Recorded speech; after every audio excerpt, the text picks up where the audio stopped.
सुप्रभात दोस्तों, welcome to S2 classes Subra Saraswati classes.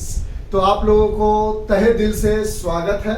हम अपने छोटे से कंट्रीब्यूशन को सुबह के 4 बजे शुरू करने जा रहे हैं और इस कंट्रीब्यूशन में यही है कि पहला चैप्टर हमने आपको बोर्ड के regarding electric charges and field के इंपॉर्टेंट क्वेश्चन और उस क्वेश्चन को कैसे लिखा जाए ये समझाया।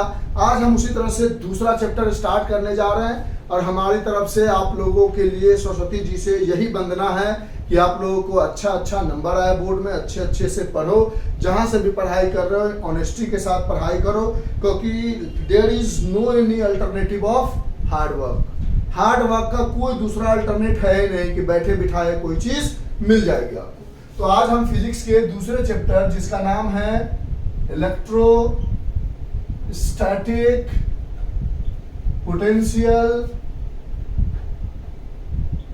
एंड कैपेसिटेंस, जैसे कि पहले चैप्टर में हमने आपको सारे इंपॉर्टेंट क्वेश्चन जो होता है ना कि एग्जाम का लास्ट टाइम है, अब आपके मन में एक छोटा सा सवाल उठता है कि क्या पढ़े सर क्या छोड़े सर, तो इसी का रिवीजन हम आपको कराने जा रहे हैं और एक चैप्टर का करा दिया है वो भी 50 मिनट के अंदर।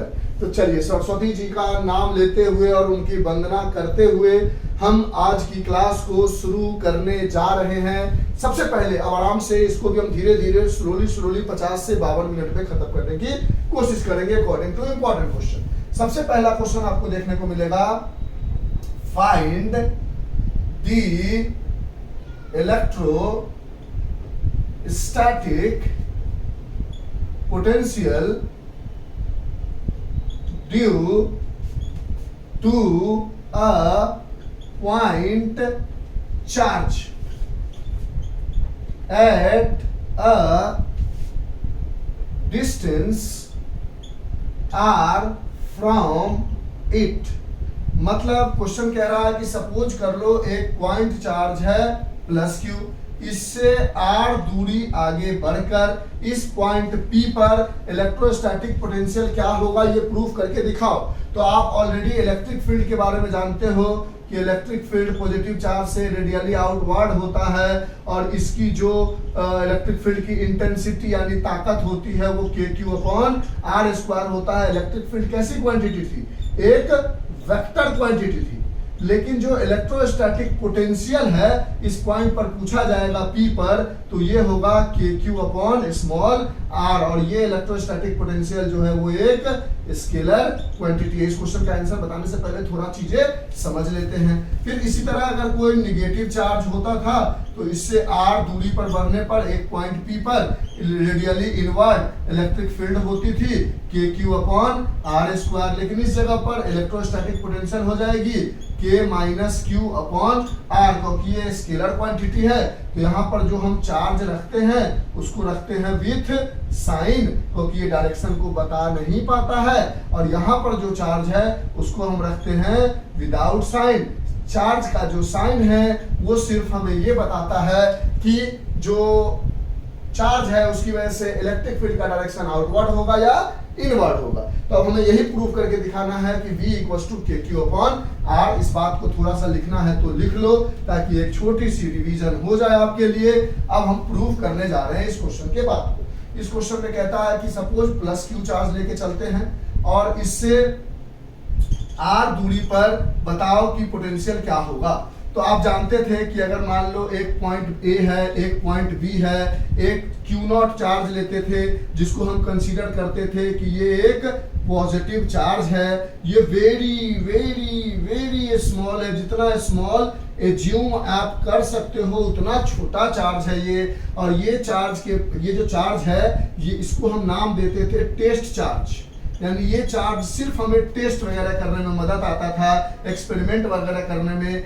इसका नो इफेक्ट ना तो इलेक्ट्रिक फील्ड है इसके पास, ना तो कुछ नहीं, ऐसा हम मान के चलते थे। तो हम क्या करते थे कि बी पॉइंट पर एक क्यू नॉट चार्ज रखते थे और यहां से यहां आने पर वर्क एक्सटर्नल करते थे, तो कहते थे change in potential from taking a charge at a point B to A is work external from taking a point charge at B to A upon test charge Q naught। इसको लिखते थे final. Final क्या है A, initial क्या है B is equals to work external from B to A upon test charge Q not. फिर कहता था कि B पॉइंट को इन्फिनिटी कंसीडर कर लो और पोटेंशियल एट इन्फिनिटी को जीरो एज्यूम कर लो। ये सारी चीजें क्या थी, एजम्पशन थी, एज्यूम हम करते आ रहे थे। यहां से लिख लोगे BA माइनस B पॉइंट को इन्फिनिटी किया था तो work external from infinity to A upon test charge Q naught. यहां से इन्फिनिटी का पोटेंशियल जीरो कर देते थे और पोटेंशियल एट A बराबर work external from infinity to A upon test charge Q nought हो जाता था और ये हो जाता था हमारे पास electrostatic potential at a point. एक पॉइंट पर, बात को समझना है, इलेक्ट्रोस्टैटिक पोटेंशियल कभी नहीं निकाल सकते, पोटेंशियल डिफरेंस निकाल सकते। समझो हम ये सारी चीजें अब इस डेरिवेशन, ये क्वेश्चन है, इस डेरिवेशन का मतलब नहीं समझा रहे हैं, अभी हम आपको पहले उसकी बेसिक चीजें समझा रहे हैं क्योंकि एक बार समझ में आएगा तभी तो आगे दनादन दनादन दनादन दनादन दनादन आगे बढ़ पाएंगे। हाँ सर, तो हमने बोला पहला चीज आपने देखा कि पॉजिटिव चार्ज की वजह से Q अपॉन R उसका इलेक्ट्रिक फील्ड होता है, रेडियली आउटवर्ड होता है, और Q upon R electrostatic potential होता है, उसका कोई डायरेक्शन नहीं होता। तो चार्ज अगर नेगेटिव है तो नेगेटिव डालेंगे, पॉजिटिव है तो पॉजिटिव डालेंगे, इलेक्ट्रिक फील्ड में साइन के साथ नहीं डालेंगे, सिर्फ डायरेक्शन बताएंगे। और जो इलेक्ट्रोस्टैटिक पोटेंशियल होता है जब B से A पर लाते हैं तो B final VA initial VB upon work B से A अपॉन टेस्ट चार्ज, और इनिशियल को हम इन्फिनिटी मान लेते हैं कि इन्फिनिटी से उठाकर ला रहे हैं तो पोटेंशियल एट अ पॉइंट मिल जाएगा हमको। इसमें हमें ये भी चाहिए ना पोटेंशियल एट P क्या होगा, तो हम फिर क्या करेंगे, इस समय हम कहेंगे पोटेंशियल एट P वही होगा जो वर्क एक्सटर्नल करना होगा, कहां से कहां तक, इन्फिनिटी से P तक। जैसे यहाँ पर A पर चाहिए था पोटेंशियल तो इन्फिनिटी से A लेकर आए हैं, उसी तरह यहाँ पर P पर चाहिए तो इन्फिनिटी से P लेकर आएंगे, upon test charge Q naught रख देंगे तो हमें पोटेंशियल एट P मिल जाएगा। यही कहानी हमें दोहरानी होगी, तो इसी कहानी को हम दोहराते हैं। इरेज करें, हाँ सर कर लो। तो इसको प्रूव करने के लिए ये सारी चीजों का नॉलेज आपके पास होना चाहिए, यानी हमें किसी तरह से वर्क एक्सटर्नल फ्रॉम इन्फिनिटी से P चाहिए। तो हम एक इन्फिनिटी पॉइंट ले लेते हैं। अब इन्फिनिटी पॉइंट पर टेस्ट चार्ज न रख के हम क्या करते हैं, यहां पर टेस्ट चार्ज रखते हैं। क्यों? क्योंकि वर्क जो है वो एक कंजर्वेटिव है। समझना आराम से आराम से, वो सारी बातें समझने के लिए इस क्वेश्चन का आंसर नहीं, इस क्वेश्चन का आंसर जो लिखेंगे उसको पूरा जगह देंगे आपको लिखने के लिए। वर्क एक कंजर्वेटिव है, मतलब does not depend upon path, does not depend upon path, path पे डिपेंड नहीं करता है, only depends upon initial to final position. ये इनिशियल और फाइनल पोजीशन पे डिपेंड करता है, यानी टेस्ट चार्ज को आप उठाकर यहां से यहां पर रख लो टेस्ट चार्ज और उठा के यहां लाओ तो क्या हो जाएगा, work external from infinity to P, या टेस्ट चार्ज को यहां रख लो और उठा के यहां ले आओ, ये क्या होगा, वर्क एक्सटर्नल फ्रॉम P से इन्फिनिटी। दोनों इक्वल होगा, बस साइन अलग अलग होगा क्योंकि एक इधर से इधर आ रहा है और एक इधर से इधर जा रहा है, डायरेक्शन अलग होने की वजह से साइन एक होगा। तो हमको चाहिए work external from infinity to P, लेकिन इस डेरिवेशन में हम वर्क एक्सटर्नल फ्रॉम P से इन्फिनिटी निकालेंगे, जो भी वैल्यू आएगा उसमें निगेटिव डाल देंगे और यहाँ पुट कर देंगे, हमारा आंसर आ जाएगा। यानी हम जो भी काम करेंगे वो P पॉइंट पर करेंगे, ये दिमाग में रखना है आपको। अब इस P पॉइंट पर जब आप काम करोगे तो बोलोगे यहाँ Q नॉट चार्ज रखते हैं इस प्लस Q चार्ज के साथ। अच्छा, एक कंडीशन और होता था कि जब A से B तक कोई चार्ज उठाकर आप लाते थे तो जो वर्क एक्सटर्नल करते थे उसमें एक कंडीशन होता था कि there is no change in kinetic energy, यानी काम करने में, चार्ज को उठाकर लाने में there is no change in speed, एकदम कांस्टेंट स्पीड के साथ आना पड़ता था, नो चेंज इन स्पीड होना चाहिए था, ये कंडीशन था उसमें। जब हम VA बराबर KQ अपॉन R लिखो या VA बराबर work external from infinity to P infinity to A upon Q naught लिखो, ये सारी कंडीशंस थी। तो इस जगह पर अगर डायरेक्ट छोड़ दोगे तो पॉजिटिव चार्ज को धक्का देगा, तो जैसे जैसे डायरेक्शन बढ़ेगा उसकी ताकत कम होती जाएगी, यानी शुरू में तेजी से जाएगा, बाद में धीरे से जाएगा। यानी इधर एक फोर्स लग रहा होगा इलेक्ट्रोस्टैटिक, क्या लग रहा होगा, Coulomb's law, KQ Q not upon R square, और क्योंकि ये बहुत तेजी से शुरू में, बाद में धीरे से जाएगा, तो इसीलिए हम इसके पीछे एक एक्सटर्नल फोर्स लगाएंगे। भले ही इलेक्ट्रोस्टैटिक फोर्स थोड़ा बड़ा होगा एक्सटर्नल से, तभी ना धीरे धीरे धीरे करके आगे जाएगा, लेकिन हम अप्रोक्सीमेटली मान लेते हैं इसमें कि जो इलेक्ट्रोस्टैटिक फोर्स है वो एक्सटर्नल फोर्स के बराबर है। अब देखो, ये ऑब्जेक्ट डिस्प्लेसमेंट इधर करना चाह रहा है और एक्सटर्नल फोर्स किधर लगा रहे हो, इधर। डिस्प्लेसमेंट किधर करना चाह रहा है, इधर। और एक्सटर्नल, समझो मेरी पूरी बात को समझ लेना, एकदम कंफ्यूज नहीं करना है, क्योंकि चैप्टर की शुरुआत है, शुरुआत की कहानी समझ में आ गई तो आगे हम दिमाग से खत्म कर देंगे। हम ये कह रहे हैं कि पहले हमने देखा प्लस क्यू की वजह से k Q upon r square electric field radially outward, minus q की वजह से k Q upon r square radially inward, इसमें कोई दिक्कत नहीं। प्लस क्यू की वजह से k Q upon r electrostatic potential, minus q की वजह से k minus q upon r electrostatic potential. फिर बोला इलेक्ट्रोस्टैटिक पोटेंशियल जो होता है वो वर्क अपॉन टेस्ट चार्ज होता है, कहां से कहां वर्क कर रहे हैं चार्ज को उठाने में, अपॉन टेस्ट चार्ज, और उसकी कंडीशन होती है कि कोई स्पीड चेंज नहीं होना चाहिए, धीरे धीरे जाना चाहिए। अगर हम अपने मन से छोड़ देते क्यू नॉट को तो बहुत तेजी से जाते जाते धीरे धीरे स्पीड चेंज होता है ना, जैसे जैसे डायरेक्शन बढ़ता है स्पीड चेंज होता, उसमें फोर्स देखो आर के इनवर्सली प्रोपोर्शनल, धीरे पहले तेजी से जाता फिर बाद में धीरे धीरे जाता, तो इसलिए एक एक्सटर्नल फोर्स लगाया और थोड़ा बड़ा रहने दिया इलेक्ट्रोस्टैटिक को एक्सटर्नल से। अगर ये 10 लग रहा था तो इसको 9.97 लगाया ताकि 0.03 से धीरे धीरे धीरे आगे बढ़ता रहे, यानी अप्रोक्सीमेटली दोनों आपस में बराबर थे। जाना इसको इधर था, एक्सटर्नल इधर लगा रहे थे। इतनी कहानी समझ गए। अब यहां से आपको निकालना पहले क्या है, वर्क एक्सटर्नल फ्रॉम पी से इंफिनिटी निकालना है। तो आप बोलोगे कि वर्क एक्सटर्नल डायरेक्ट तो नहीं निकाल सकते हैं, पहले धीरे धीरे बढ़ा रहे हैं तो छोटा वर्क निकाल रहे हैं। अगर इस छोटे वर्क का इंटीग्रेशन कर दे तो वर्क एक्सटर्नल आ जाएगा। और वर्क का फॉर्मूला हमने क्या पढ़ा था, फोर्स एक्सटर्नल, क्योंकि वर्क एक्सटर्नल है, डॉट डिस्प्लेसमेंट, क्योंकि एफ डॉट डी आर होता है वर्क, तो इसका इंटीग्रेशन कर दिया। कहां से कहां जा रहे हो आप, पी से इनफिनिटी जा रहे हो, यानी पी पॉइंट की दूरी क्या है, आर, और आर से कहां जा रहे हो, इनफिनिटी पहुंच रहे हो, यानी इनफिनिटी। आगे बढ़ोगे तो इसको लिखोगे integration F external D R cos theta लिखोगे, और थीटा की वैल्यू क्या है 180 डिग्री। क्यों 180 डिग्री है, क्योंकि देखो ना ऑब्जेक्ट चार्ज इधर जाना चाह रहा है और एक्सटर्नल किधर लगा रहा है, इधर, और आपको यहाँ पर चाहिए क्या, एक्सटर्नल फोर्स चाहिए। तो एक्सटर्नल फोर्स और चार्ज के डायरेक्शन में अपोजिट डायरेक्शन है, तो 180 डिग्री हो गया।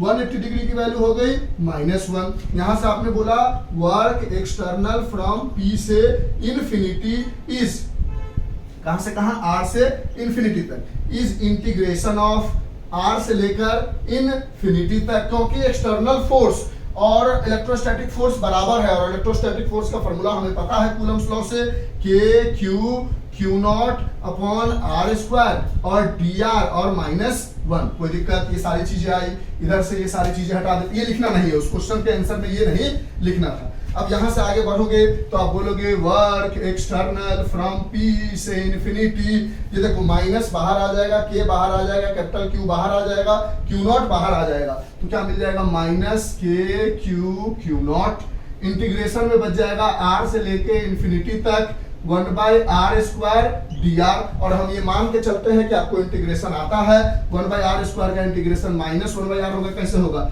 r के पावर -2 ले जाओगे, dr ले जाओगे तो r के पावर -2 + 1 अपॉन -2 + 1 हो जाएगा, r के पावर -1 अपॉन -1 हो जाएगा। -1 को ऐसे लिख सकते हो और r नीचे लेके आओगे तो -1/r हो जाएगा इंटीग्रेशन, ठीक है, ये बातें जानते हो आप। तो यहाँ से आपने बोला वर्क एक्सटर्नल फ्रॉम p से इनफिनिटी आ गया हमारे पास माइनस के क्यू नॉट, ब्रैकेट में -1/r, कहां से कहां, r से लेके इनफिनिटी तक, इस माइनस को बाहर लेके आए तो वर्क एक्सटर्नल फ्रॉम p से इनफिनिटी इज माइनस प्लस के क्यू नॉट, बच गया 1/r, कहां से कहां, r से लेके इनफिनिटी तक। अब इसके अंदर एक बार इनफिनिटी की वैल्यू डालेंगे और एक बार r की वैल्यू डालेंगे, तो वर्क एक्सटर्नल फ्रॉम p से infinity is K Q not, एक बार डालोगे 1/∞ माइनस 1/r, यहां से 1/∞ की वैल्यू 0 हो गई, -1/r बचा, तो आ गया के क्यू नॉट अपॉन r आ गया किसका, वर्क एक्सटर्नल फ्रॉम p से इनफिनिटी का वैल्यू आ गया। लेकिन आपको चाहिए क्या यहाँ पर, वर्क एक्सटर्नल फ्रॉम इनफिनिटी से p, तो हम देखे हैं दोनों के वैल्यू में माइनस लगा होता है, तो इसकी जो भी वैल्यू आई है उसके आगे माइनस लगा दोगे तो माइनस प्लस बन जाएगा, के क्यू नॉट अपॉन r, यहाँ डाल दो तो electrostatic potential at a point p is K Q not upon R upon Q nought cut गया, तो electrostatic potential at a point P is K Q upon R हो गया। यही इसका डेरिवेशन है, खत्म हो गया। इस पे ये सारी बातें जो बोर्ड पे लिखी हुई इतना लिखना पड़ेगा आपको, ये सारी बातें समझानी पड़ेगी।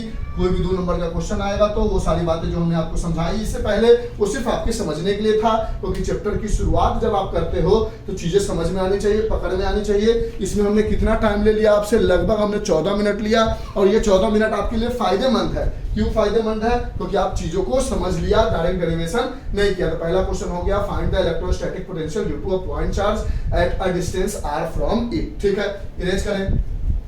दूसरा क्वेश्चन पे आते हैं, इंपॉर्टेंट। तो इस तरह से लिखने भी आना चाहिए और चीजें पकड़ में भी आनी चाहिए, समझ में भी आनी चाहिए, इसलिए इतना सारा कहानी हम आपको समझाने की कोशिश करते हैं। और क्योंकि हम आपको इंपॉर्टेंट क्वेश्चंस बता रहे हैं, उसके अंदर चीजों को समझाने की भी कोशिश कर रहे हैं। कोई भी डाउट हो, बेझिझक आप जिस रिश्ते के साथ सबसे कंफर्टेबल हो, वो आपके भैया हो, वो आपके पापा हो, वो आपके मम्मी हो, वो आपकी सिस्टर हो, वो आपके दोस्त हो, थोड़ी देर के लिए जब आप पढ़ रहे हो मेरे साथ वीडियो पे, तो आप हमें वही कंसीडर करके चलो कि अगर आप पापा के साथ कंफर्टेबल हो तो हम आपके पापा हैं, अगर आप अपने मम्मी के साथ कंफर्टेबल हो तो हम आपके मम्मी है, अब अपने सिस्टर के साथ हो तो हम आपके सिस्टर है, अपने दोस्त के साथ हो तो हम आपका दोस्त है, अपने भैया के साथ हो तो हम आपके भैया है। और हमसे बेझिझक होके पूछो, हम आपकी पूरी मदद करेंगे। दूसरा क्वेश्चन आपसे आ सकता है, ये फाइंड इलेक्ट्रिक डाइपोल क्या होता है। ये सब कहानी पहले चैप्टर में समझ चुके हैं, तो वो क्वेश्चन तो इंपॉर्टेंट वहीं पे हो चुका है। एक ही क्वेश्चन को बार बार इंपॉर्टेंट क्यों कहना, ठीक है। फिर कह देगा find the electrostatic potential due to an electric dipole on its, पहला में एक्सिस, दूसरा में इक्वेटोरियल। इक्वेटोरियल कहेगा या परपेंडिकुलर बाइसेक्टर कहे, दोनों का मतलब सेम ही है। ये सारे इंपॉर्टेंट क्वेश्चन पक्का रिवीजन कर लेना प्लीज, ये मेरी रिक्वेस्ट है, बड़ा फायदा करेगा, ठीक है। तो पहले इलेक्ट्रिक डाइपोल आप जानते हो कि माइनस क्यू होता है, ये पहले चैप्टर में क्वेश्चन इंपॉर्टेंट लिखा दिया है। What is electric dipole, right its unit, वो सारी चीजें यहाँ पर फटाफट लिख देते हैं। ये माइनस क्यू होता है, ये ए होता है, इलेक्ट्रिक डाइपोल का डायरेक्शन नेगेटिव से पॉजिटिव होता है, और ये क्यू इंटू 2a होता है, ये जानते हो। अब कह रहा है ऑन इट्स एक्सिस बताओ, तो एक्सिस पर देखने जा रहे हैं कि इलेक्ट्रोस्टैटिक पोटेंशियल क्या होगा। इससे पहले इलेक्ट्रिक फील्ड देखा था जो एक्सिस पर 2kp/r³ आया था, अब इलेक्ट्रोस्टैटिक पोटेंशियल देखने जा रहे हैं। तो पहले चैप्टर को भी बहुत अच्छे तरीके से रिवीजन कराया है, हमारी रिक्वेस्ट है देखते चलो, आगे बढ़ते चलो। इस पर सेंटर लिया O, यहाँ से यहाँ तक की दूरी A, यहाँ से यहाँ तक की दूरी A। अब इस पॉइंट मान लो M पर, आपसे पूछ रहा है पोटेंशियल M पर नेट क्या होगा, तो आप बोलोगे कि मान लेते हैं यहाँ से सेंटर से हमेशा दूरी लेते हैं, यहाँ से यहाँ तक की दूरी अगर x है तो यहाँ से यहाँ तक की दूरी कितनी हो जाएगी, तो ये पूरा x, ये a, तो ये x माइनस a हो जाएगी, ये पूरा x और ये a, तो ये पूरा यहाँ से यहाँ तक की दूरी कितनी हो जाएगी, x प्लस a हो जाएगी। सबसे अच्छी बात है क्योंकि इलेक्ट्रोस्टैटिक पोटेंशियल एक स्केलर क्वांटिटी है, तो हमको डायरेक्शन दिखाना नहीं है। पहले इस चार्ज को 1 मान लो, इस चार्ज को 2 मान लो, तो बोलोगे इलेक्ट्रोस्टैटिक पोटेंशियल एट m जो नेट होगा वो ड्यू टू 1 होगा और ड्यू टू 2 होगा। पहले 2 को ढक लो, तो आपको क्या दिख रहा है कि एक नेगेटिव चार्ज है एट अ पॉइंट m पर, तो क्या हो जाएगा k minus q upon distance क्या है नेगेटिव चार्ज से, तो x प्लस a है, डाल दिया, प्लस दूसरा इलेक्ट्रोस्टैटिक पोटेंशियल ड्यू टू 2, इसको ढक लो, तो बोलोगे 2 की वजह से k plus Q upon x minus a, क्योंकि यहाँ पर चार्ज को विथ साइन रखते हैं। कहानी खत्म, इसको सॉल्व कर लोगे आपके आंसर आ जाएंगे। तो बोलोगे इलेक्ट्रोस्टैटिक पोटेंशियल जो m पर होगा वो ये हो जाएगा minus k Q upon x plus a plus के क्यू अपॉन एक्स माइनस ए। माइनस वाले को बाद में लिख लेते हैं, तो इलेक्ट्रोस्टैटिक पोटेंशियल एट m बराबर के क्यू अपॉन एक्स माइनस ए, के क्यू अपॉन एक्स माइनस ए, माइनस ये माइनस वाला बाद में के क्यू अपॉन एक्स प्लस ए। यहाँ से आपने बोला कि हम x माइनस ए और x प्लस ए का एलसीएम ले लेंगे। के क्यू को पहले ही आप बाहर कॉमन ले चुके हो, तो यहाँ क्या बचा होगा, देखो ना के क्यू को बाहर कॉमन लो लोगे तो 1/x माइनस ए माइनस 1/x प्लस ए ही तो बचेगा ना सर। हाँ, तो इसमें से आपने के क्यू बाहर ले चुके हो, वहां से आपने बोला कि x माइनस ए है, तो यहाँ आ जाएगा x प्लस ए माइनस यहाँ आ जाएगा x माइनस ए, ब्रैकेट खोलोगे तो आप बोलोगे के क्यू यहाँ x प्लस ए माइनस एक्स प्लस ए अपॉन एक्स स्क्वायर माइनस ए स्क्वायर, x कट जाएगा तो इलेक्ट्रोस्टैटिक पोटेंशियल एट m हो जाएगा के क्यू और ए मिलके बन जाएगा 2a अपॉन, अब आप जानते हो कि x is very very very very very very very larger than a, तो x स्क्वायर इज ऑल्सो और बड़ा हो जाएगा a से, बहुत ज्यादा बड़ा हो जाएगा a स्क्वायर से, तो a को टेंस टू 0 कर दोगे तो इसको टेंस टू 0 कर दोगे तो यहाँ x स्क्वायर बचेगा। और आपने डाइपोल के बारे में पढ़ा है q इंटू 2a बराबर इलेक्ट्रिक डाइपोल होता है p, तो q इंटू 2a की जगह p डाल दोगे तो इलेक्ट्रोस्टैटिक पोटेंशियल एट m बराबर kp अपॉन x क्यूब। ये एक वेक्टर क्वांटिटी है तो इस पर वेक्टर का साइन डालेंगे, सॉरी x क्यूब नहीं x स्क्वायर। ये आ गया हमारा electrostatic potential due to an electric dipole on its axial position. अब आपसे कहेगा एट इट्स इक्वेटोरियल बनाओ, किस पे बनाओ, एट इट्स इक्वेटोरियल बनाओ। तो देखो इक्वेटोरियल में कोई हेडेक ही नहीं है, थोड़ी देर में बन जाएगा। यहाँ डाल दो -2q, यहाँ डाल दो +q, यहाँ डाल दो o, यहाँ से यहाँ तक a, यहाँ से यहाँ तक a, इससे ऊपर बढ़ो x दूरी पर, इस पॉइंट m पर पूछ रहा है तो इसको ज्वाइन करो, ये a है ये x है, इसको r मान लो, यहाँ से इसको ज्वाइन करोगे, ये भी इसमें भी a और x है, तो अगर ये r है तो ये भी r हो जाएगा। यहाँ पर बोलोगे इसको पहला चार्ज मान लेते हैं, इसको दूसरा चार्ज मान लेते हैं, तो electrostatic potential at m that is at equatorial, वो हो जाएगा due to potential 1 plus potential 2, और पोटेंशियल 1 की जगह डालोगे k माइनस q और डिस्टेंस क्या है r plus k plus q upon distance क्या है r। अब इस समय डिस्टेंस अलग अलग था इसलिए काम बन गया और सॉल्व हुआ। यहाँ r भी सेम है, k भी सेम है, और यहाँ -q है +q है, यानी दोनों कट जाएगा और 0 आ जाएगा। यानी एक्सियल इक्वेटोरियल पर करना होगा तो सिर्फ आपको इतना देर करके समझा देना होगा, बस इतना सा। एक्सियल के लिए इतनी सारी कहानी आपको लिखनी पड़ेगी, इलेक्ट्रिक डाइपोल को अलग से थोड़ा सा समझा देना पड़ेगा, और ये क्वेश्चन खत्म हो गया। Find the electrostatic potential due to an electric dipole on its axis and second में इक्वेटोरियल एंड परपेंडिकुलर बाइसेक्टर। तो इस तरह से धीरे धीरे से मेरी जिंदगी में आना और धीरे धीरे से दिल में समाना, इस तरह से पढ़ते चले जाओगे, चीजें समझ में आती चली जाएगी।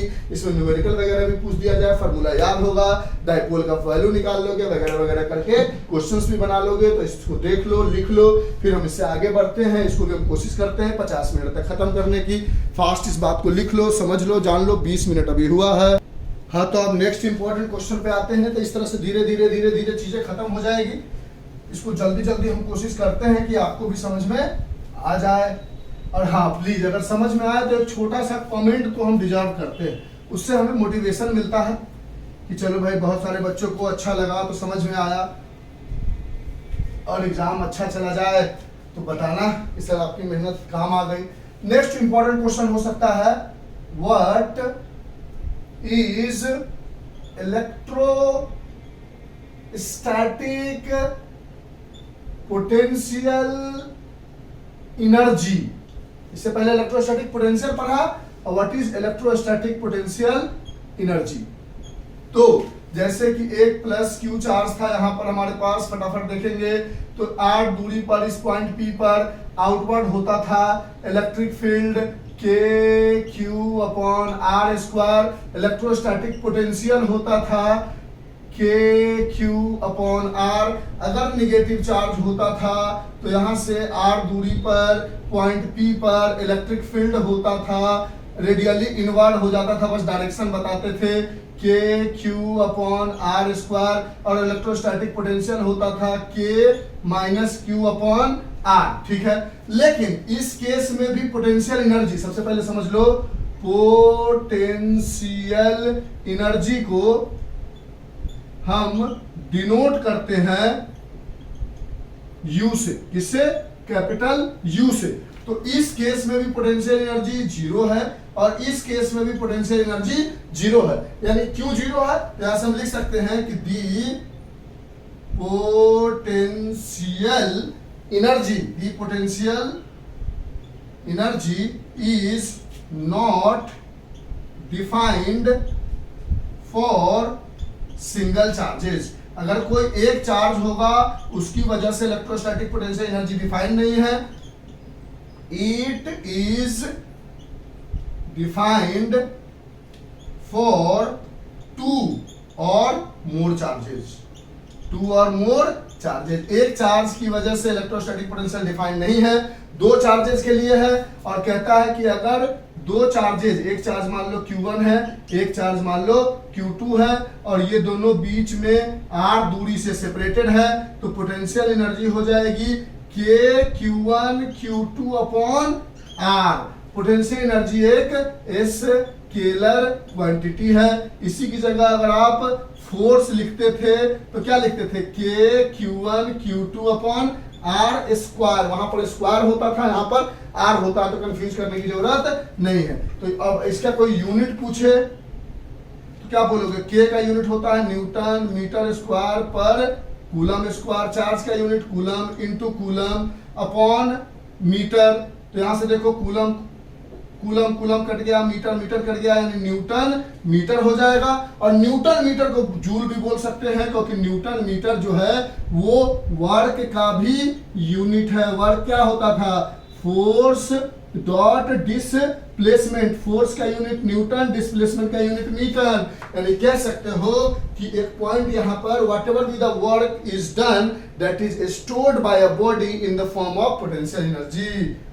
What ever be the work is done is stored by the body in the form of potential energy. तो छोटी मोटी बातें जान ली, पोटेंशियल एनर्जी क्या होता है वो समझ लिया। पोटेंशियल एनर्जी पूछेगा तो सिर्फ इतना लिख के आओगे, बहुत सारा चीज लिख के नहीं आओगे। और मन होगा तो उसमें ये एक दो लाइन जोड़ दोगे ताकि बहुत अच्छा लगे टीचर को, ठीक है। मन हो तो पूरा लिख दो और अच्छी बात है, तो हमने पूरा लिख के आपको समझाया। अब पोटेंशियल एनर्जी में आपसे आगे पूछेगा derive the expression for electrostatic potential energy. ये फार्मूला कैसे आया, पहले तो पोटेंशियल एनर्जी डायरेक्ट पूछ लेगा तो ऐसे लिख दोगे, एक्सप्रेशन डिराइव करने बोलेगा तो वो डेरिवेशन दिखाते हैं, इरेज करें, हाँ सर कर दो। लिखते चलो एकदम बारीकी से।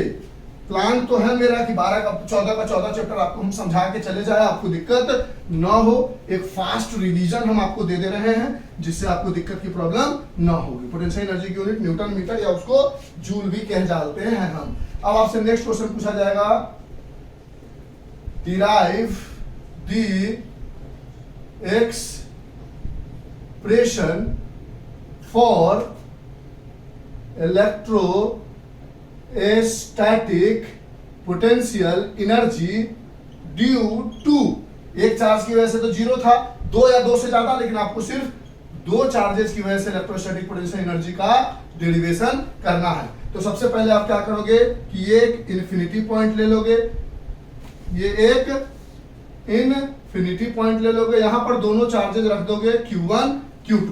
अब जब आप Q1 Q2 रख दोगे और बोल दोगे कि ये इन्फिनिटी पॉइंट है, ठीक है, और ये एक एजम्पशन कर लोगे, एज्यूम क्या कर लोगे कि पोटेंशियल जो है वो इन्फिनिटी पर जीरो होता है, इलेक्ट्रोस्टैटिक पोटेंशियल यानी पोटेंशियल एनर्जी भी जीरो है, इलेक्ट्रोस्टैटिक पोटेंशियल भी जीरो है, ये एजम्पशन चलेगा। अब देखो पहले चार्ज को भेजने में तो कोई दिक्कत है नहीं, ये इसको रिपेल करेगा, यहां आ जाएगा, कोई इसको रोकने वाला नहीं है, तो फटाफट फटाफट भागता हुआ चला आएगा। यहां से एक चार्ज को उठाकर आप यहां लाए Q1, तो आप बोलोगे एक चीज 11th क्लास आराम से पोटेंशियल एनर्जी समझ गए। आप कहता है पोटेंशियल एनर्जी का डेरिवेशन बताओ कि U equals to K Q1 Q2 upon R, इसको R कैसे आया। तो आपने क्लास 11th में एक चीज पढ़ा होगा, अगर नहीं पढ़ा है तो ये अभी लिख लो कि change in potential energy is U final minus U initial is equal to negative of work done by electrostatic force, जो कंजर्वेटिव फोर्स है इलेक्ट्रोस्टैटिक फोर्स, और positive of work done by external agent. या तो work done by external agent निकाल लो, वही उसका potential energy होगा, या इलेक्ट्रोस्टैटिक फोर्स निकाल लो, उसमें माइनस लगा दो, वही उसका पोटेंशियल एनर्जी होगा। तो आपने बोला कि यहां से एक चार्ज को उठाए तो एक वर्क करना पड़ा, work external to bring charge Q1। अब फिर दूसरे चार्ज को उठाए और दूसरे चार्ज को उठाकर यहां लाए, तो इस चार्ज को उठा के लाने में फिर क्या लगा, work external to bring charge Q2। और मान लिया कुछ इस तरीके से उठा कर लाए कि Q1 और Q2 के बीच का डिस्टेंस आ गया हमारे पास R। अब यहां से लिखोगे कि चेंज इन पोटेंशियल एनर्जी है हमारे पास positive of work done by external agent, कहां से कहां तक, इन्फिनिटी से किसी एक पार्टिकुलर कॉन्फ़िगरेशन में, यानी work done by external agent का पॉजिटिव लेना होगा पोटेंशियल एनर्जी के चेंज को, क्योंकि हम वर्क कर रहे हैं, इलेक्ट्रोस्टैटिक फोर्स पे लगा नहीं रहे हैं। ठीक है, तो बोलोगे पोटेंशियल एनर्जी का चेंज होगा U final minus U initial is equal to work done. कब कब वर्क डन करना पड़ा, तो एक बार वर्क करना पड़ रहा है, work done to move charge Q1, plus दूसरा वर्क डन करना पड़ रहा है, work external done to move charge Q2। अब यहां से कहोगे कि पहले वाले चार्ज को लाने में कोई वर्क डन नहीं करना पड़ा। क्यों नहीं करना पड़ा, क्योंकि हमें कंडीशन पता था कि अगर B से A पर एक चार्ज को उठा कर लाना है तो जो वर्क एक्सटर्नल है एजेंट के द्वारा उसमें चेंज इन काइनेटिक एनर्जी 0 होना चाहिए। यहाँ दो चार्ज है, एक चार्ज को भेजेंगे तो ये रिपेल करेगा, यहाँ पहुंच जाएगा, तो ये कहीं भी पहुंच जाएगा, वो उसका कॉन्फ़िगरेशन होगा। जरूरी थोड़ी उसको यही लेके आना है, उसको यही लेके आना है, मतलब इस चार्ज को उठाकर कहीं भी रख सकते हैं। तो इसको तो ऐसे हाथ हल्का दे दोगे तो यहाँ पर पहुंच जाएगा, जहां पहुंच जाएगा उससे R दूरी पर Q2 को लाना होगा। हो सकता है Q1 यहाँ पहुंच जाता तो Q2 को उठाकर ऐसा कुछ लाते कि इससे कुछ दूरी पर ये रहता, होता कि Q1 यहाँ पहुंच जाता तो Q2 को उठाकर यहाँ पर लाते जो कुछ दूरी पर होता। यानी Q1 कहीं भी पहुंच जाए वो हमारा इनिशियल पोजीशन है, यानी Q1 को लेके आने में हमारे पास कोई वर्क करना ही नहीं पड़ा, हमको करना पड़ा Q2 को लेकर आने में वर्क। ठीक है, ये सारी चीजें ये सब लिखोगे, उसमें सब बातें लिखोगे जितना लिखा है हमने। फिर बोलोगे U final minus U initially कहाँ है, कोई चीज इन्फिनिटी पर है, is equal to work external done to move charge Q2। U infinity बोल दोगे 0 है, अब U फाइनल लिखो या U लिखो, कोई फर्क है नहीं, तो U बराबर। अब आप याद करो, थोड़ा सा लिख देना उसको चीजों में। यहां पर जब एक प्लस Q चार्ज होता था एट अ डिस्टेंस R, अगर हम इन्फिनिटी से Q0 को लेकर आते थे तो हमारे पास इस पॉइंट P पर इलेक्ट्रोस्टैटिक पोटेंशियल होता था work external from infinity to P upon test charge Q0। यहां से हम कह सकते हैं कि हमारे पास जो वर्क एक्सटर्नल होता था कि इसकी जगह क्या है K Q अपॉन R, इसकी जगह है K Q upon small r is equal to work external from taking infinity to P upon Q0। यहाँ से आप कह सकते हो कि जो आपका वर्क एक्सटर्नल आया वो K Q Q0 upon R आया, यानी एक दोनों चार्ज का K Q Q0 upon R आया। यहाँ पर जो वर्क एक्सटर्नल लिखोगे कुछ ऐसा ही कॉन्फ़िगरेशन है कि एक चार्ज पहले से है, दूसरे चार्ज को उठाकर यहाँ ला रहे हैं, एक चार्ज पहले से है, दूसरे चार्ज को उठाकर ला रहे हैं, यहाँ पर जो पहले से है वो Q है,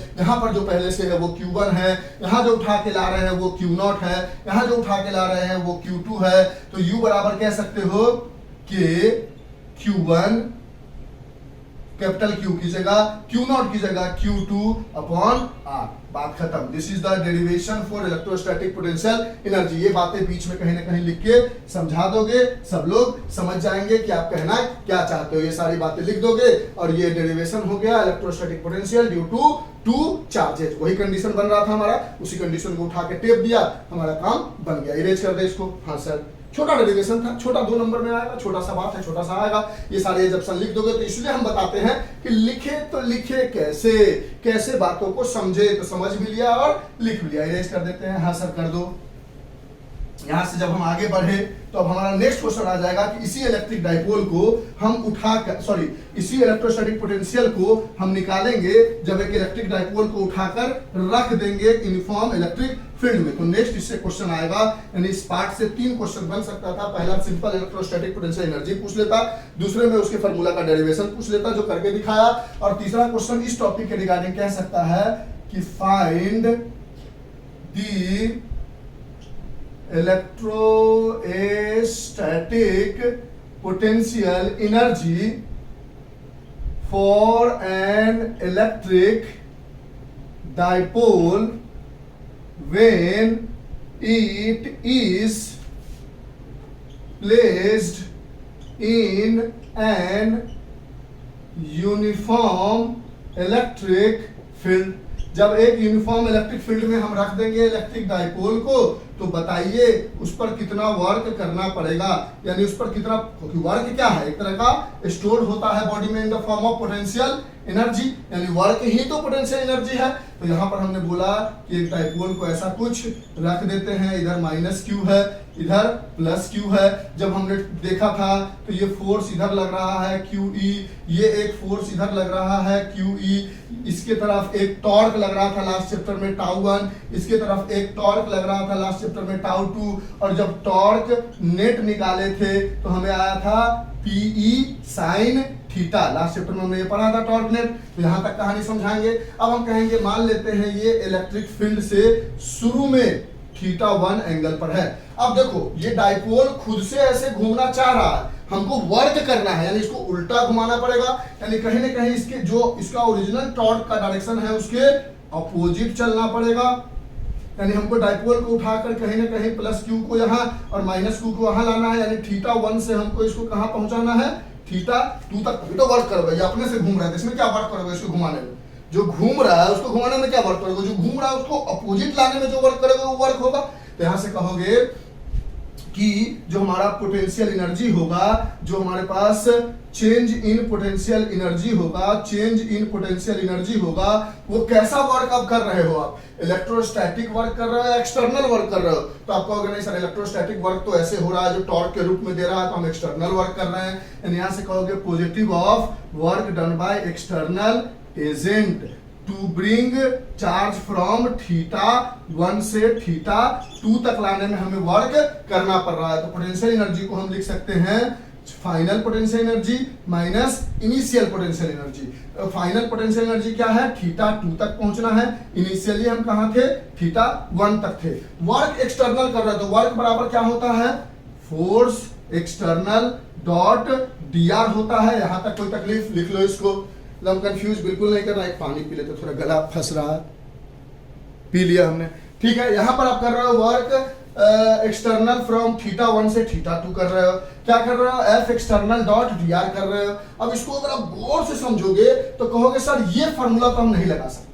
क्यों नहीं लगा सकते, क्योंकि दिमाग में तो डायरेक्ट यही आता है। हम कहेंगे ये फार्मूला इसलिए नहीं लगा सकते क्योंकि ये जब ऑब्जेक्ट एक जगह से दूसरी जगह घूमता है तब ना, ऐसे जा रहा है तब ना, ये तो रोटेट कर रहा है। तो यहाँ जो वर्क एक्सटर्नल है वो कौन कर रहा है, टॉर्क एक्सटर्नल, यानी जो टॉर्क ओरिजिनल है उसमें टॉर्क एक्सटर्नल कर रहे हैं, एक्सटर्नल टॉर्क दे रहे हैं, उल्टा दिशा में टॉर्क दे रहे हैं। और जो dr है, जो डिस्प्लेसमेंट है, उसकी जगह थीटा एंगल में इसको डिस्प्लेस कर रहे हैं। कहां से कहां तक कर रहे हैं, तो थीटा 1 से थीटा 2 तक कर रहे हैं। अब कहानी खत्म हो गई। अब आप यहां पर बोलोगे u theta 2 minus potential energy theta 1 बराबर, यहां से बोलोगे हमारे पास है थीटा 1 से थीटा 2 तक हमें पहुंचना है। वर्क टॉर्क एक्सटर्नल जो भी टॉर्क है p sin थीटा है, बस अपोजिट डायरेक्शन में है, तो torque is always p sin theta. Dot product को तोड़ोगे तो d थीटा cos थीटा आएगा। अब डाइपोल घूमना ऐसे चाह रहा है और हम घुमा उसको अपोजिट डायरेक्शन में रहे हैं, यानी थीटा की वैल्यू क्या हो गई, 180 डिग्री। सोचो कैसे भैया, टॉर्क जो है ओरिजिनल टॉर्क इधर लग रहा है और हम एक्सटर्नल टॉर्क उसके अपोजिट डायरेक्शन में दे रहे हैं, यानी चाह इधर रहा है, घुमा इधर रहे, यानी थीटा की जगह हमने डाल दिया 180 डिग्री। अब 180 डिग्री की वैल्यू हो जाती है -1। यहां से हमने बोला u theta 2 minus u theta 1 is equal to PE sin theta d theta -1। यहां से बोला माइनस बाहर निकल गया। P हमारे पास ऑलरेडी फिक्स्ड है, इसमें कोई दिक्कत वाली बात है ही नहीं, क्योंकि डाइपोल जो होता है उसका जो P होता है वो Q इंटू 2A होता है, ये तो चेंज होगा नहीं क्योंकि डाइपोल फिक्स्ड है। फिर हमारे पास इलेक्ट्रिक फील्ड कैसा है, वो भी फिक्स्ड है, तो माइनस PE बाहर निकल गया। थीटा 1 से लेके थीटा 2 तक हमने इंटीग्रेट कर दिया, किसको, साइन थीटा डी थीटा को। अब कहानी खत्म। यहां से बोलोगे u theta 2 minus u theta 1 is equal to sine minus PE sine theta का इंटीग्रेशन होता है माइनस कॉस थीटा। कहां से कहां तक, थीटा 1 से लेके थीटा 2 तक, माइनस माइनस बाहर निकलेगा तो plus PE cos theta 2 minus cos theta 1। Sign theta का u theta 2 minus u theta 1, sign theta का डिफरेंशिएशन होता है cos थीटा।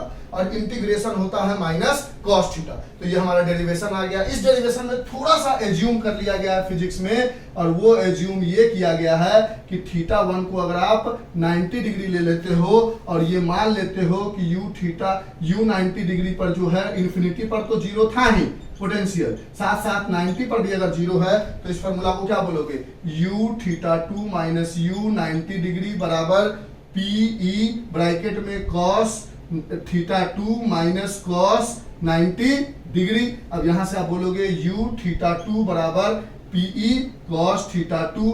थीटा 2 क्यों लिखना, एक ही है, तो यहां से हमें मिल गया u थीटा बराबर PE cos थीटा, और ये हमारे पास हो गया potential energy of N electric dipole placed in an uniform electric field. इस बात को अच्छे से समझ के जान लेना है, अगर कंफ्यूजन होगा तो हम आपको फिर से समझा देंगे। देख लो, देख लिया, पक्का अच्छे से चीजों को समझना है, ठीक। अब कह रहा है कि आपको इलेक्ट्रिक यहां तक निकाल लिया, लेकिन इसमें आपने क्या यूज किया है, एक्सटर्नल वर्क। कौन सा वर्क यूज किया है, एक्सटर्नल। और आपको क्या करना था, इलेक्ट्रोस्टैटिक। तो हम जानते हैं कि जो भी फॉर्मूला आएगा उसको माइनस PE cos थीटा, समझो, कुछ करना नहीं, कहना ये पोटेंशियल निकला ड्यू टू वर्क एक्सटर्नल, और हमको पोटेंशियल चाहिए था वर्क इलेक्ट्रोस्टैटिक, तो उसमें माइनस P लगा दिया। मतलब समझो बात को, हम ये कहना चाह रहे हैं कि ओवरऑल आप ये करते चलोगे, एक्सटर्नल वर्क पे प्रूफ कर लोगे, प्लस में आ जाएगा, लेकिन आपको इलेक्ट्रोस्टैटिक के अगेंस्ट लगा रहे हो। देखो ना, इलेक्ट्रोस्टैटिक फोर्स कैसा लग रहा है, QE इधर, QE इधर, तो इलेक्ट्रोस्टैटिक ऐसा जा रहा है, और आपको इलेक्ट्रोस्टैटिक के अगेंस्ट जाना है, तो अगेंस्ट में क्या हो जाएगा, पोटेंशियल एनर्जी नेगेटिव हो जाएगी, तो वर्क इलेक्ट्रोस्टैटिक में लास्ट में आप माइनस PE लिख दोगे। इसको लिख लो, फिर इससे हम आगे बढ़ जाते हैं, फटाफट लिख लो। लिख लिया, तो इसी तरह से लिखना है, समझे ना, इसलिए लिखने का तरीका है। क्योंकि यहाँ पर जो आपने लिया था एक्सटर्नल टॉर्क लिया था, एक्सटर्नल वर्क लिया था, और जब इसको सॉल्व कर लोगे तो कह दोगे potential energy is also negative of work done by electric force, और इसकी वजह से ये कहानी बन गई। अब इसी में कहेगा स्टेबल बताओ। अब देखो, अब यहां पर लिख लो, पहले लिख लिया, ये पूरी कहानी खत्म, इरेज करे, यानी आपको फॉर्मूला मिल गया माइनस P। ये बात लास्ट में दिखा देना, लिखने का तरीका है ना, तो चीजें अगर जहां नहीं भी समझ में आएगी वहां लिखने का तरीकों को अच्छे से समझ लेना। इरेज कर दे, हाँ सब कर दो।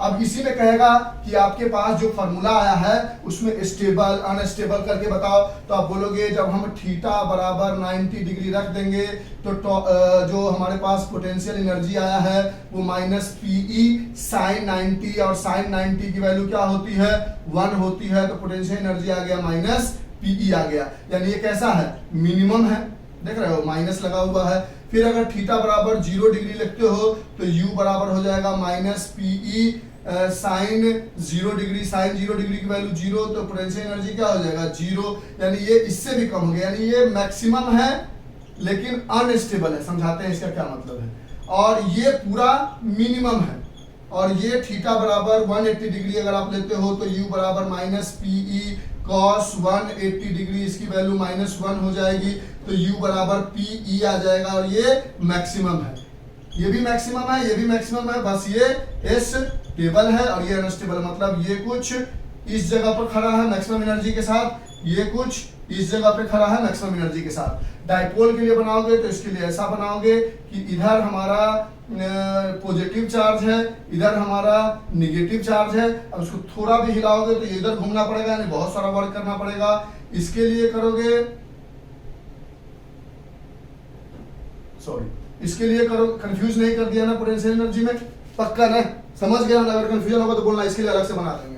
थोड़ा सा रुक गया बीच में तो हमको लगता है ऐसा ना हो कि कंफ्यूजन हो जाए। और बात बाकी अगर आपको पहले से पढ़े लिखे हो, इसलिए बहुत सारी बातें हम ऊपर नीचे कर लेते हैं, तो आप नहीं समझ में आएगा तो एक बार लिख लो और डेरिवेशन समझ लो, आपको लिखना कैसे सब समझ में आ जाएगा। अनस्टेबल बनाना होगा तो ऐसे बनाओगे, इधर दे दोगे +q और इधर दे दोगे -q। स्टेबल बनाना होगा आपको तो ऐसे बनाओगे, इधर -q इधर +q, और 0 देना होगा पोटेंशियल एनर्जी तो सिंपल सीधा बना दोगे, इधर +q इधर -q। देखो इसमें 0 है पोटेंशियल एनर्जी, एकदम अपने नॉर्मल पोजीशन पे खड़ा है। ये अनस्टेबल है, इसको चाहता है हम क्या कि ऐसे घूमे, और ये चाहता है कि हम ऐसे घूमे। मतलब डायग्राम होगा आपके पास पोटेंशियल एनर्जी का। पोटेंशियल एनर्जी की कहानी समझ में आ गई। अगर इसमें थोड़ा भी कंफ्यूजन होगा तो बोलना, क्योंकि हमने बताने में थोड़ा ऊपर नीचे किया, बाकी लिखने का तरीका यही होगा। समझ गए हो आप, हम आगे बढ़ते हैं। आप कोई कोई चीजें बताने में क्या होता है, कभी कभी जल्दीबाजी में कुछ चीजें ऊपर नीचे होती है, तो अगर आपको कंफ्यूजन होगा तो आप हमें बोल लोगे कि सर ये वाला पोर्शन में थोड़ा सा कंफ्यूजन हो गया, तो आपको हम इंडिविजुअली उस चीज को समझा देंगे। वैसे आप इतना सारा चीज पढ़े हो, आपको दिक्कत नहीं होगा। नेक्स्ट इंपॉर्टेंट क्वेश्चन क्या हो जाएगा कि कहेगा find the expression for series and parallel combination of capacitor. Capacitor का सीरीज और पैरेलल कॉम्बिनेशन का प्रूफ दिखाओ। तो सबसे पहले समझ लो कि कैपेसिटर ऐसा बना होता है, इसके कैपेसिटेंस को C कहते हैं और C बराबर Q अपॉन V होता है। बात खत्म, इतना समझ गए आप। अब देखो कैपेसिटर बना लोगे 1 2 3 और यहाँ ये कैसा है सीरीज, और इसको ऐसा बना लोगे, यहाँ बैटरी दे दोगे, यहाँ यहाँ यहाँ यहाँ यहाँ ऐसे मिला दोगे। ये बोलोगे V है, यहाँ C1 है, यहाँ C2 है, यहाँ C3 है। पहला पॉइंट होगा कि सीरीज में चार्ज जो होता है वो सेम होता है, जैसे रसिस्टर का करते थे, जैसे रसिस्टर का करते थे, जैसे रसिस्टर का करते थे। तो उसमें क्या होता था, तो ये अगर R1 है, ये R2 है, ये R3 है, ये V है, तो इसमें कहते थे करंट जो है वो सब जगह सेम होता है। उसी तरह कैपेसिटर में सब जगह क्या सेम होता है, चार्ज सेम होता है, यानी यहाँ भी Q, यहाँ भी Q, यहाँ भी Q। दूसरा यहाँ पे कहते थे करंट इज सेम, ये डिलीटेड है लेकिन इन दोनों को कोरिलेट करके समझाएंगे तो अच्छा होगा। यहाँ पर पोटेंशियल V1, यहाँ पर पोटेंशियल V2, यहाँ पर पोटेंशियल V3, यानी पोटेंशियल डिफरेंस इज डिफरेंट, इसमें भी होता था, और पोटेंशियल डिफरेंस इज डिफरेंट, इसमें भी होता था। दोनों में पोटेंशियल डिफरेंस क्या होता था, डिफरेंट होता था। यहाँ पर भी V1, यहाँ पर भी V2, यहाँ पर V3। फिर लिखते थे हम V बराबर V1 plus V2 plus V3, C बराबर QV है तो V बराबर Q अपॉन C हो जाएगा। तो इसकी जगह लिखोगे Q अपॉन C इक्विवेलेंट बराबर Q upon C1 plus Q upon C2 plus Q upon C3। यहाँ पर V इक्वल्स टू IR का फॉर्मूला हम यूज करते थे, तो इसकी जगह लिखोगे V बराबर V1 plus V2 plus V3।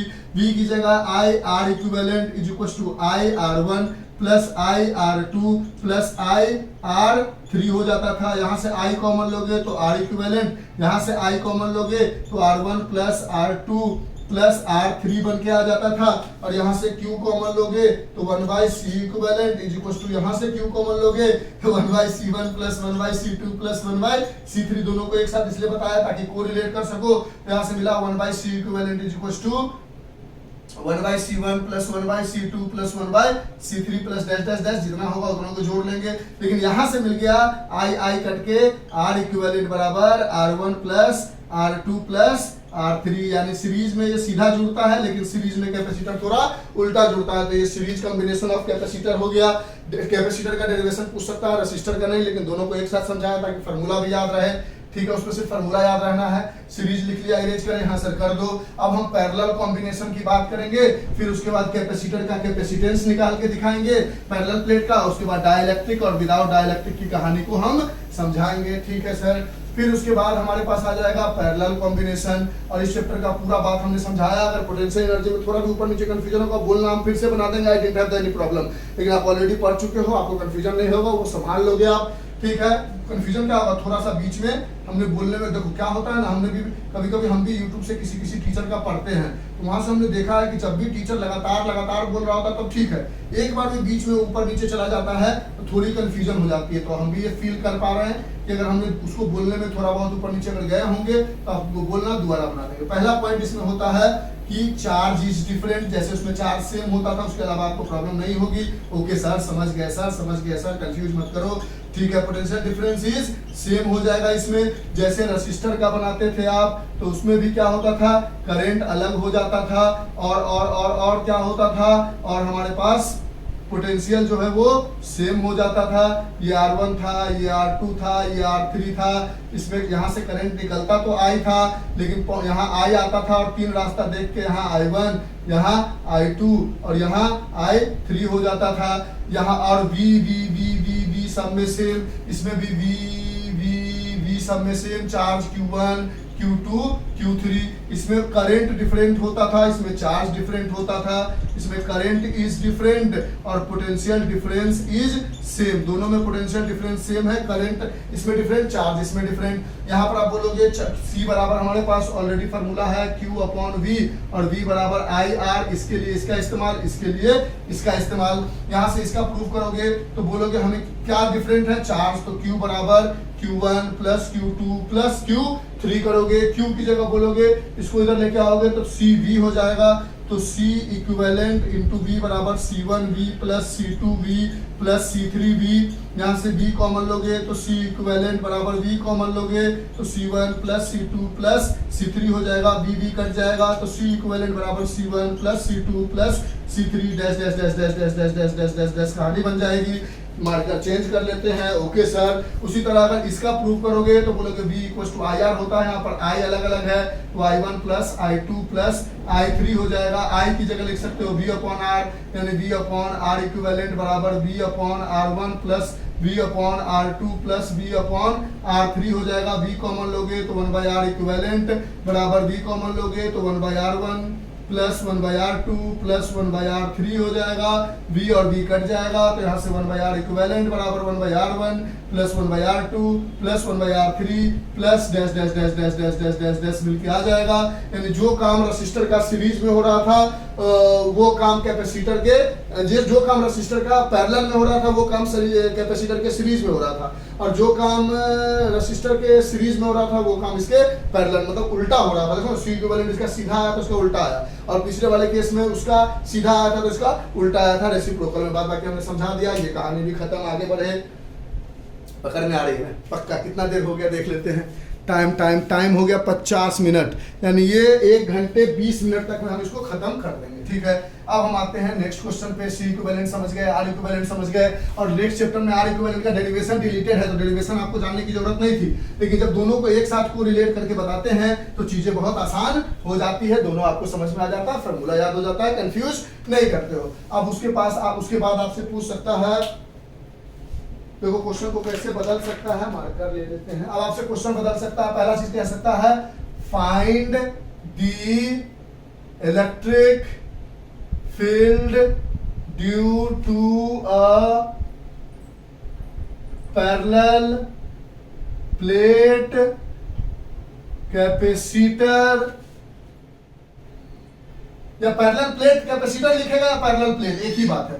Parallel plate in their outer and inner region, ठीक है।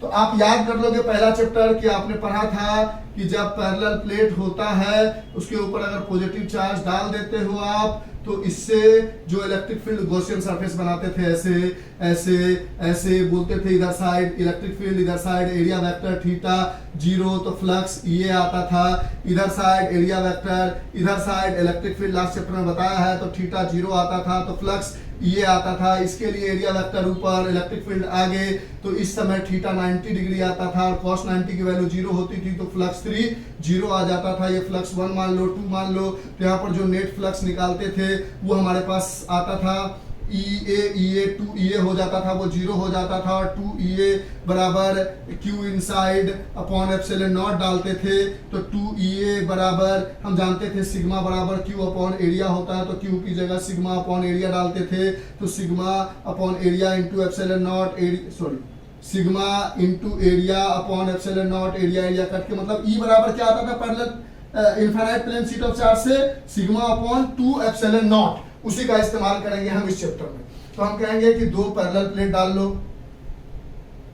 ठीक है, डाल दिया सर। अब कैपेसिटर लिख दिया है तो एक तरफ पॉजिटिव हो जाएगा और एक तरफ पैरेलल प्लेट कैपेसिटर लिख दिया है तो एक तरफ निगेटिव हो जाएगा, ऐसा ही कैपेसिटर बना होता है, ठीक है। अब इस पर प्लस Q चार्ज मान लो है, इस पर माइनस Q चार्ज है। ये इसका कैसा है, आउटर रीजन में, देखो ना पैरेलल प्लेट ऐसा है, इसके इधर साइड आउटर, इसके इधर साइड आउटर रीजन है, तो ये आउटर रीजन मान लो फर्स्ट है, ये इसका आउटर रीजन है, और ये आउटर रीजन मान लो इसका सेकेंड है, और ये इसका इनर रीजन है। अब आप इस फार्मूला को देखो तो इस पे कहीं पर R है ना ना ना ना ना, आर नहीं है मतलब ये डिस्टेंस पर डिपेंड ही नहीं करता है, करता है नहीं। अब कहीं पर ये पॉइंट पकड़ लोगे तो इस पॉइंट पर बोलोगे कि इस पॉजिटिव चार्ज की वजह से, मान लो ये प्लेट नंबर 1 है, ये प्लेट नंबर 2 है, इस पॉजिटिव चार्ज की वजह से इलेक्ट्रिक फील्ड इधर आउट, रेडियली आउटवर्ड, और इसी पॉइंट पर ये नेगेटिव चार्ज इसको खींचेगा यानी रेडियली इनवर्ड, और यहाँ पर E1 E2 बराबर है। अब ये मत सोच लेना आप कि सर यहाँ पर जो पॉजिटिव प्लेट है वो पास में है तो इससे ज्यादा इलेक्ट्रिक फील्ड लगेगा, निगेटिव दूर है उससे कम लगेगा, बिल्कुल नहीं, क्योंकि फार्मूला में आप जैसा कुछ चीज ही नहीं है, यानी डिस्टेंस से इसको कोई मतलब नहीं है।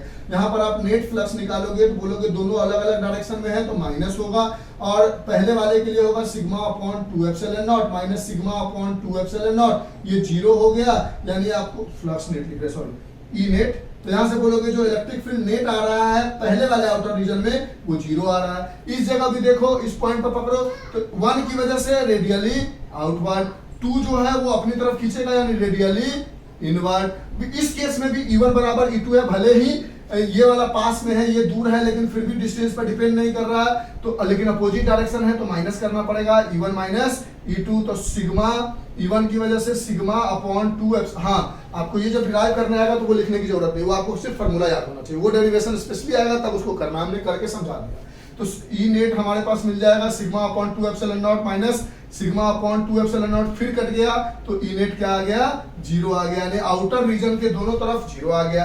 इनर में कहीं पर भी एक पॉइंट पकड़ोगे तो पॉजिटिव चार्ज इसको धक्का दे रहा होगा E1, निगेटिव चार्ज क्या कर रहा होगा वो उसको अपनी तरफ खींच रहा होगा, ओहो, यानी ये दोनों अपनी डायरेक्शन में। यहाँ पर ई नेट निकालोगे तो क्योंकि यहाँ अपोजिट था तो माइनस कर रहे थे, यहाँ सेम है तो प्लस करेंगे, तो sigma upon 2 epsilon not plus sigma upon 2 epsilon not. हंस क्यों रहे सर, मजा आ रहा है, अब खत्म होने वाला है। अच्छा सिग्मा प्लस सिग्मा तो 2 sigma upon 2 epsilon not, 2 cut गया, यानी इनर रीजन में जो नेट इलेक्ट्रिक फील्ड आया वो सिग्मा अपॉन एप्सिलॉन नॉट आ गया। तो ये हो गया हमारे पास electric field due to a parallel plate in their outer and inner region. ये लिखने की आपको जरूरत नहीं होगी इस तरह से, ये तो सिर्फ फार्मूला याद होना चाहिए कि एक प्लेट की वजह से सिग्मा अपॉन 2 एप्सिलॉन नॉट होता है। अब इसी क्वेश्चन में बदल देगा, कहेगा फाइंड द कैपेसिटेंस, क्या कह देगा, find the capacitance of a parallel plate capacitor, ये क्वेश्चन कह देगा। तो आपको जो ये काम किया है ये पूरा करना है। ये क्वेश्चन में भी देखो एक ही जगह दोनों क्वेश्चन था इसलिए हमने बताया, ये पूरा काम आपको करना ही करना है, इसको बदलना नहीं है, बस थोड़ा और आगे बढ़ जाना है और आपको कहना है कि E बराबर मिल गया सिग्मा अपॉन एप्सिलॉन नॉट, और हमने पढ़ा है कि relation between potential and electric field होता है E इंटू एल, यहाँ के बीच का डिस्टेंस हम मान लेते हैं D, यानी पोटेंशियल हो गया E इंटू डी। यहां से हमने बोला कि हमारे पास फॉर्मूला है C बराबर Q upon delta V, Q की जगह Q, V की जगह E इंटू डी, तो C बराबर Q अपॉन E की जगह क्या आया है sigma upon epsilon not into D, और सिग्मा बराबर है हमारे पास चार्ज अपॉन एरिया, पुट कर देते हैं तो C बराबर Q upon charge upon area epsilon not into D, charge cut जाएगा, A एप्सिलॉन नॉट ऊपर आ जाएगा तो C बराबर A epsilon nought upon D आ गया। This is the capacitance for a parallel plate capacitor. अगर इलेक्ट्रिक फील्ड पूछता आउटर इनर रीजन में तो यहां तक करते, अगर कैपेसिटेंस पूछ देगा तो ये तो करना ही करना है, उसके बाद ये कर देना है। फिर उसके बाद इसी क्वेश्चन को थोड़ा और एलिब्रेट करके कह देगा find the capacitance for a parallel plate capacitor with और विदाउट डाइलेक्ट्रिक। समझेंगे, विद और विदाउट डाइलेक्ट्रिक। तो जब आपसे पहले इलेक्ट्रिक फील्ड पूछा यहां तक किया, कैपेसिटेंस पूछा यहां तक किया, विदाउट डाइलेक्ट्रिक पूछा तब भी यही आंसर है, यानी find the capacitance of a parallel plate capacitor without dielectric बोले या सीधा वहां तक क्वेश्चन बोले, यही आंसर है। अब एक नया आंसर जुड़ जाएगा जब विद डाइलेक्ट्रिक करोगे, बात समझे, यानी इलेक्ट्रिक फील्ड पूछा तब तो ठीक है, इलेक्ट्रिक फील्ड निकाल दोगे इनर आउटर रीजन में। अगर कैपेसिटेंस पूछा तो इतना तो निकालोगे ही, उसके बाद यहां तक प्रोसीड कर दोगे। ये हो गया विदाउट डाइलेक्ट्रिक या डायरेक्ट कैपेसिटेंस। तीसरा चीज विद डाइलेक्ट्रिक पूछेगा तो उसमें थोड़ा प्रोग्रेस और करना है, यानी ये सब काम करना है। अगर आपसे विद डाइलेक्ट्रिक पूछ दे, क्या पूछ दे, विद डाइलेक्ट्रिक पूछ दे, तो ये सारा काम जो किया सब करते हुए थोड़ा और आगे बढ़ना है, यानी इलेक्ट्रिक फील्ड पूछे यहां तक, विदाउट डाइलेक्ट्रिक पूछे यहां तक, विद डाइलेक्ट्रिक पूछे तो यहां तक तो करना ही है। उसके अलावा और ये करना है कि आपको लिख देना है कि जब डाइलेक्ट्रिक लगाओगे तो पहले डाइलेक्ट्रिक की कहानी समझानी है, तो ये सब हटा देते हैं। जो इलेक्ट्रिक फील्ड निकाला है वो तो समझ गए हो आप? हाँ सर समझ गए हैं, हटा देते हैं, सब लिख लेना। ठीक है, अब डाइलेक्ट्रिक की कहानी जब पूछेगा, जब डाइलेक्ट्रिक की कहानी पूछेगा तो आप क्या करोगे, बीच में एक डाइलेक्ट्रिक घुसा दोगे ऐसे, और बोलोगे ये प्लस है, तो जिसकी वजह से इधर क्या आ जाएगा, माइनस आ जाएगा। ये माइनस है तो इंड्यूस्ड हो जाएगा प्लस। डाइलेक्ट्रिक के बारे में कुछ कहानी लिख दोगे, कहोगे ये ना तो कंडक्टर है, ये ना तो इंसुलेटर है, ये एक स्पेशल टाइप ऑफ मटेरियल है, स्पेशल टाइप ऑफ मटेरियल है,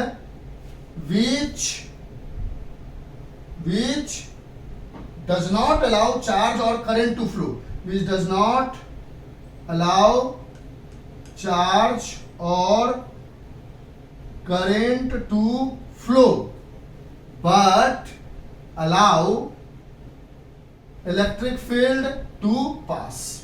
यानी ये इलेक्ट्रिक फील्ड को पास तो करने देगा, करंट को और चार्ज को पास नहीं करने देगा। मान लेते हैं इसका जो सरफेस चार्ज डेंसिटी है वो सिग्मा है, इसका जो सरफेस चार्ज डेंसिटी है वो सिग्मा है, तो इस पर कुछ चार्ज इंड्यूस्ड हुआ, तो ये इंड्यूस्ड चार्ज डेंसिटी, ये इंड्यूस्ड चार्ज डेंसिटी। तो बोलोगे इसके बीच का डिस्टेंस अगर डी रहा होता तो बाहर में इलेक्ट्रिक फील्ड कहां से कहां जा रहा है, प्लस से माइनस यानी ई नॉट। अंदर में इलेक्ट्रिक फील्ड कहां से कहां जा रहा है, सिग्मा नॉट मान लो इसका। अंदर में ये प्लस से माइनस यानी ई आई, यानी नेट इलेक्ट्रिक फील्ड जो है।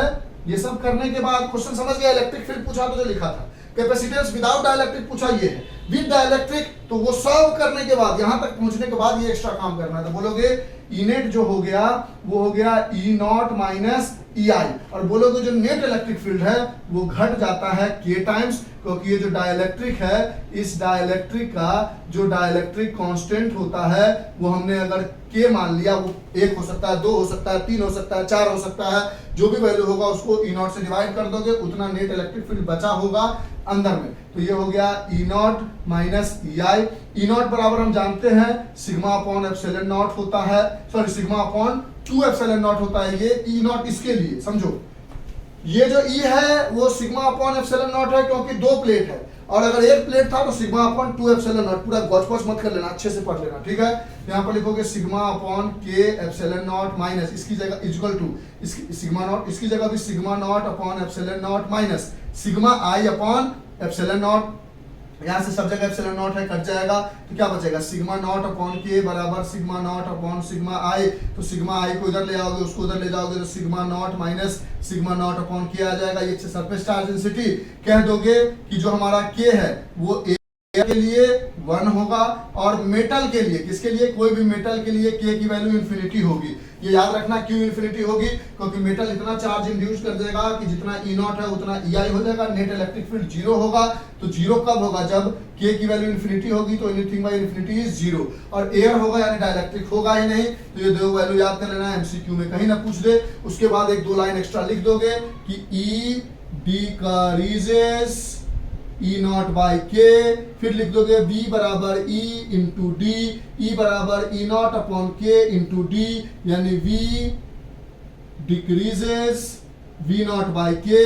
फिर लिख दोगे सी बराबर Q upon V, that is Q upon V nought by K, that is K Q upon V nought, Q upon V nought C, यानी के सी नॉट, यानी सी इंक्रीजेस, कैपेसिटेंस इंक्रीजेस के सी not. तो यहां पर answer में लिख दोगे कि जो विदाउट डाइलेक्ट्रिक हमारे पास आया है वो आया है हमारे पास सी बराबर A epsilon nought upon D, और जो विद डाइलेक्ट्रिक आएगा वो आएगा हमारे पास सी बराबर के A epsilon nought upon D, यानी के टाइम्स बढ़ जाएगा। यानी इतना एक्स्ट्रा काम आपको करना पड़ेगा अगर विद डाइलेक्ट्रिक पूछता है। डायरेक्ट इलेक्ट्रिक फील्ड पूछा तो छोटा सा काम, विदाउट डाइलेक्ट्रिक पूछा यहाँ तक, और विद डाइलेक्ट्रिक पूछा तो ये पूरी चीजें आपको बतानी पड़ेगी। और हमने इस चैप्टर के सारे इंपॉर्टेंट क्वेश्चन 1 घंटे 3 मिनट में कर दिए।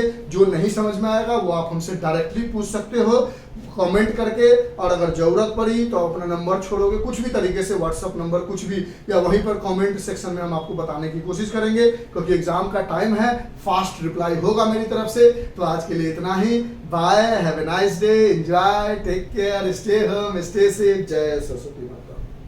आप लोग का जिंदगी भला हो, यही दुआ है मेरी। चलिए बाय। लिख लीजिए, जहां पे भी कंफ्यूजन हो पूछ सकते हो अपनी तरफ से। आपको इंपॉर्टेंट क्वेश्चन बता दिया हमने। बाय।